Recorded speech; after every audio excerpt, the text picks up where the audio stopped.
አሁን የኔን ፎቶ ገልብጠው በቀይ ከለር ኤክስ የሚያረጉብኝ እና ደግሞ ፎቶዬን አስቀምጠው ዘረኛ የሚሉኝ እንደማስበው በጣም ጥቂት ሰዎች ናቸው።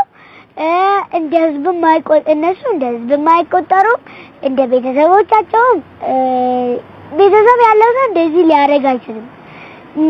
እንደገና ደግሞ እኔ ህፃን ነኝ 10 አመት ህፃን ነኝ። ይሄን ነገር አቅርቤያለሁ። ይሄን ነገር ሳቀርብ ደግሞ ያለብኝ ስህተት ካለ ራሱ እኔ መምከር ነው ያለባቸው እንጂ እኔ መፈረጅ የለባቸውም። ዘረኛ እንደዚህ ማለት የለባቸውም። ህፃን ነኝ መመከር ነው ያለብኝ። እና ደግሞ የኢትዮጵያ ህዝብ ባህላችን ሰው መምከር ነው እንጂ ሰው መፈረጅ አይደለም። እና የድሮ ባህላችንን እንድመልስ ፈልጋለሁ። እና ደግሞ የኔ የመናገር መብት ብቻ ሳይሆን አሁን የተሰበረው የዓለም ልጆች የመናገር መብት ነው የተሰበረው። እና እንደዚህ መደረግ የለበትም። እኔም ባልሆን እኔም እንደዛ ተደርጊያለሁ፣ እንደዚህ ፈርጀውኛል። እንደገና ሌላ ህፃን ላይ ይሄ ነገር መደገም የለበትም እላለሁ። ህፃንም ሳይሆን ሌላ ሰው ራሱ ቢያጠፋ መመከር ነው እንጂ እንደዚህ መፈረጅ የለበትም እላለሁ። ህፃናት አሁን ለምሳሌ እኔ ህፃን ነኝ። አሁን የተናገርኩት ነገር ልክ አይደለም ብለው እየፈረጁኝ ነው። ይሄ ደግሞ ምን ያመጣል? ቤተሰቦች ከዚህም በኋላ ልጆቻቸው ወደፊት ወጣው እንዳይናገሩ ያረጋል። ይሄ ማለት ደግሞ ህፃናት ምንም ተሳትፎ የላቸውም። አሁን አድጎ አገራችንን የሚመራ ሰው ህፃናት ናቸው። ህፃናት አድገው ነው አገራችንን የሚመሩት። እና ደግሞ ህፃናት በህፃንነታቸው ይሄን ነገር ካልተናገሩ ስለ አገር ካልተናገሩ አሁን እንዳይናገሩ መብታቸው ከተሰበረ ሲያድጉ ይሄ ጠቅላይ ሚኒስቴር መሆን አገር ማስተዳደር ይከብዳቸው። እኔ የተሰማኝ ነገር በህፃንነቴ እንደዚህ መባል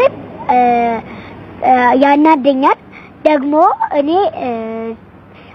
ካጠፋው መመከር ነበረብኝ። እንደዚህ መፈረጅ የለብኝም እና እኔም ብቻ ሳይሆን ሌሎችም ሰዎች መፈረጅ የለባቸውም። ስለዚህ እኔ አልናደድም ደግሞ ለዚህ ነገር ብዬ እኔ ግጥሜንም አልተውም። ያው አሁን የጀመርኩትንም ስራ ለመቼም አልተውም። እናም ደግሞ ይሄ ነገር ስራዬን አስተወኝም ብያለሁ። እስከመጨረሻው ይሄን ስራ እሰራለሁ፣ ሳርግም እሰራለሁ እላለሁ። አሁን ለምሳሌ አንዳንድ ሰዎች ደግሞ እንደዚህ ሲባሉ ከዚህም በኋላም እንደዚህ ካረኩ እንደዚህ ለሁለተኛ ጊዜ ሊፈርጁኝ ይችላሉ ብሎ ከስራው ወደ ኋላ የሚያስቀረው ነገር አሉ። እንደዚህ መፈረጅ የሚያመጡት ጉዳቶች አንደኛ ሰው ህፃናት አድገው አንድ ነገር እንዳይናገሩ መናገር እንኳን ህዝብ ፊት ቤተሰቦቻቸው ጋር እንኳን ቆመው እንዳይናገሩ ያደርጋል። ምክንያቱም ልንፈረጅ እንችላለን እኛም ሊሉ ይችላሉ። ሁለተኛ ያ ሰው እንደዚህ ሲፈረጅ ከስራው ወደ ኋላ ሊያስቀረው ይችላል። ምክንያቱም ያ ሰው ሁለተኛ ጊዜ መፈረጅ አይፈልግም። ስለዚህ ከስራም ወደ ኋላ ያስቀራል።